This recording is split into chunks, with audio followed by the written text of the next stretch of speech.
ঈদ মোবারক। সবাইকে ঈদের শুভেচ্ছা জানিয়ে একটি নতুন ভিডিও শুরু করছি। আর আজকে আপনাদের সাথে আমি একটি আমার নতুন অভিজ্ঞতা শেয়ার করব। আশা করি সবাই ভালো আছেন, সুস্থ আছেন এবং নিরাপদে আছেন। এটা হচ্ছে ঈদের দিনের ভিডিও আপনাদের সাথে শেয়ার করছি। যদি একটু দেরি হয়ে গিয়েছে তারপরও ভাবলাম আপনাদের সাথে আমার এই নতুন অভিজ্ঞতাটা শেয়ার করি। তো অভিজ্ঞতাটা হচ্ছে আমি এই প্রথম এই জীবনের প্রথম কোনো ঈদগাহে গিয়ে ঈদের নামাজ পড়লাম। এত ভালো লেগেছে ঈদগাহে গিয়ে নামাজ পড়তে। কে কে এর আগে ঈদগাহে গিয়ে নামাজ পড়েছেন বা মসজিদে গিয়ে ঈদের নামাজ আদায় করেছেন? আমি তো এই প্রথম করলাম, আমার কাছে বেশ ভালো লেগেছে। এই তো সকালবেলা ঘরগুলো সব গুছিয়ে নিয়েছি, রান্নাবাড়াও কমপ্লিট। আর রান্নাটা না হয় ঈদের দিন নাই শেয়ার করলাম আপনাদের সাথে, সবাই রান্না করেছেন। তো আজকে আমি আমার নতুন অভিজ্ঞতাটাই আপনাদের সাথে শেয়ার করব। সকালবেলা সব কিছু গুছিয়ে কমপ্লিট করে রেডি হয়ে আমরা সবাই ফুল ফ্যামিলি চলে গিয়েছিলাম নামাজ আদায় করতে। তো ইতালিতে একটা বড় মসজিদ আছে, সেখানে ঈদের নামাজ পড়ায়। বাসার কাছেও মসজিদ আছে, সেখানে শুধু মহিলাদের পড়ায়। যেহেতু আমরা ফুল ফ্যামিলি যাব নামাজ পড়তে, তাই আমরা দূরের যে বড় মসজিদটা আছে সেখানে চলে গিয়েছিলাম। সেখানে বেশ কয়েকটা জামাত হয়। আমরা খুব সম্ভবত 8:30 9টার জামাত ধরেছিলাম, 8:30টার জামাত ধরেছিলাম। 8:30, 9:30, 10:30 এরকম অনেকগুলো জামাত হয়।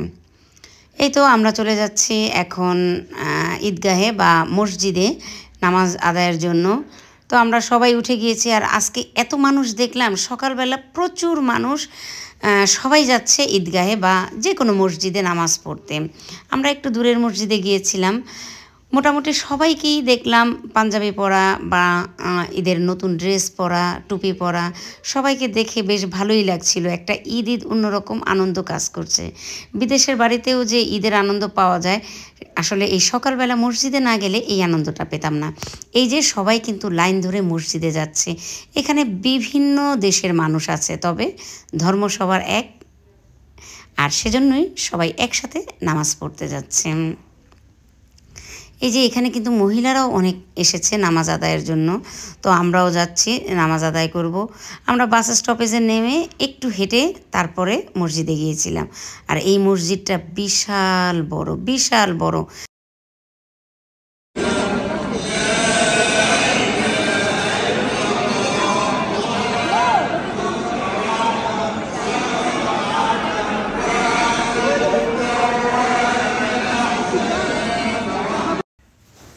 নিচে পুরুষদের বসার জন্য জায়গা ছিল বা নামাজ আদায়ের জন্য জায়গা ছিল, আর উপরেও কিন্তু মহিলাদের জন্য জায়গা ছিল।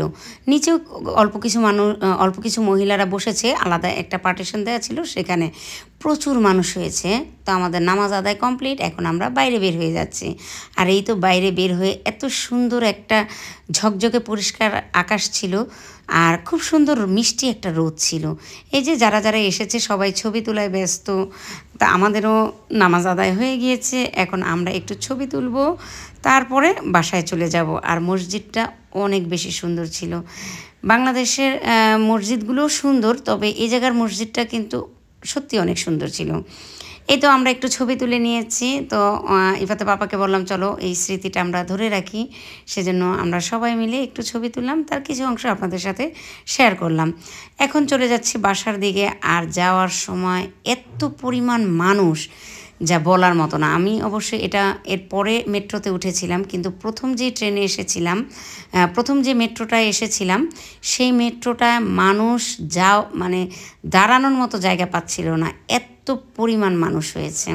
দ্বিতীয় মেট্রোটা অবশ্য একটু কম, কিন্তু প্রথম মেট্রোটায় দাঁড়ানোর মতো জায়গা ছিল না।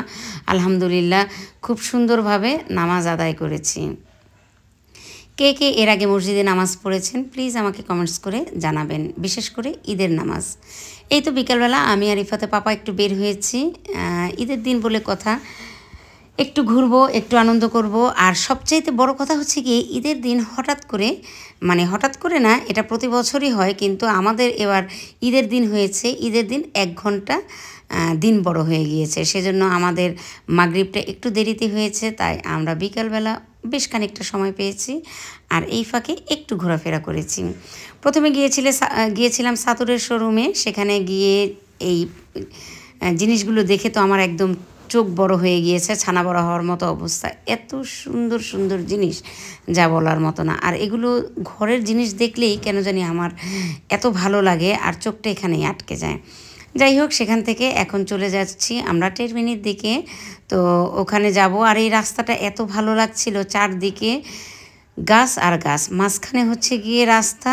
আর এই গাছগুলো এতদিন একদম পাতা শূন্য ছিল, আর এখন কচি পাতা গজাচ্ছে, দেখে কিন্তু বেশ ভালো লাগছে। যাই হোক, হাঁটতে হাঁটতে আমরা একটু ক্লান্ত হয়ে গিয়েছি। এখন ইফাতে পাপা বলল যে একটু কফি খাবে, সেজন্য আমরা একটা কফি বারে চলে এসেছি।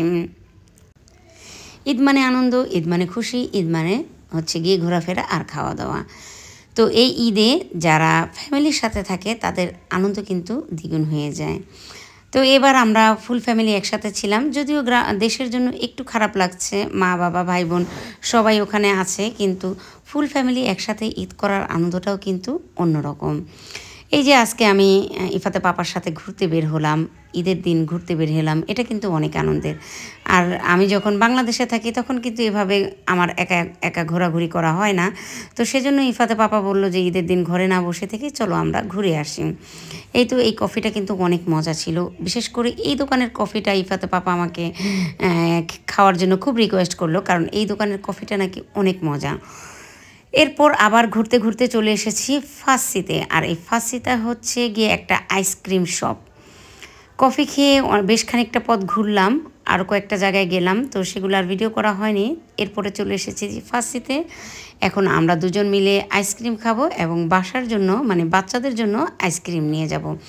এখানকার আইসক্রিমটা এত বেশি বিখ্যাত যা বলার মতো। এটা হচ্ছে গিয়ে 1880 সনের একটা শপ এবং খুবই ফেমাস একটা শপ আইসক্রিমের জন্য।